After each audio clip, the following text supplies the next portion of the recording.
In my former video, Theophilus, I explained the life of Christ in 3 minutes. Now I'm going to tell you the rest of the story. After being crucified, Jesus comes back to life and hangs out with the apostles. He tells them they will receive the Holy Spirit and be his witnesses. Jesus takes off. The disciples are gathered together on Pentecost when the Holy Spirit arrives. Tongues of fire hover over them. The disciples speak in tongues. Peter preaches the first sermon. 3,000 people get saved. The end of Acts chapter 2 is written, providing mission statements for churches in the 21st century. Peter heals a lame man and preaches another sermon. Another 2,000 people get saved. Peter and John are thrown in jail. They are released. Peter and John celebrate with the other believers and pray for continued boldness. God rocks the house, literally. Ananias and Sapphira lie about their offering to the church and are struck dead. Contributions skyrocket.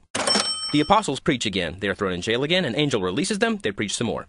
The apostles nominate 7 deacons to look after widows and orphans, including Stephen, a man full of faith in the Holy Spirit. Stephen is stoned. Present at the stoning is a young man named Saul. We'll come back to that later. Persecution breaks out. Believers scatter. Things look bad for the church. Philip meets a eunuch. The eunuch is baptized.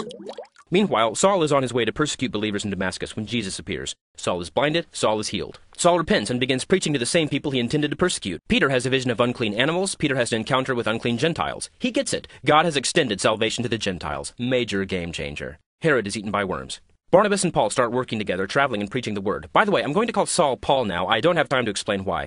Still with me? In Lystra, crowds attempt to worship Paul and Barnabas as gods. They refuse to be worshipped and are stoned. The Lystrians are a tough crowd. Paul and Barnabas survive. Paul and Barnabas part ways. Paul and Silas team up. Timothy joins Paul and Silas. Paul circumcises Timothy. Paul receives a vision of a man from Macedonia asking for help. The party leaves for Macedonia. Spoiler alert, they are thrown in prison yet again. They sing. An earthquake loosens their shackles, but they stick around to lead the jailer to Christ. Yada yada yada, more preaching.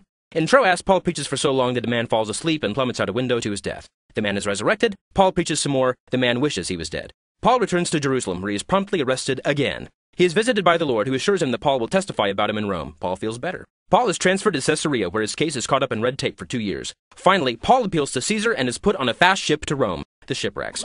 Paul is bitten by a snake. At last, Paul makes it to Rome. He is placed under house arrest and continues to preach the gospel while awaiting trial. The end.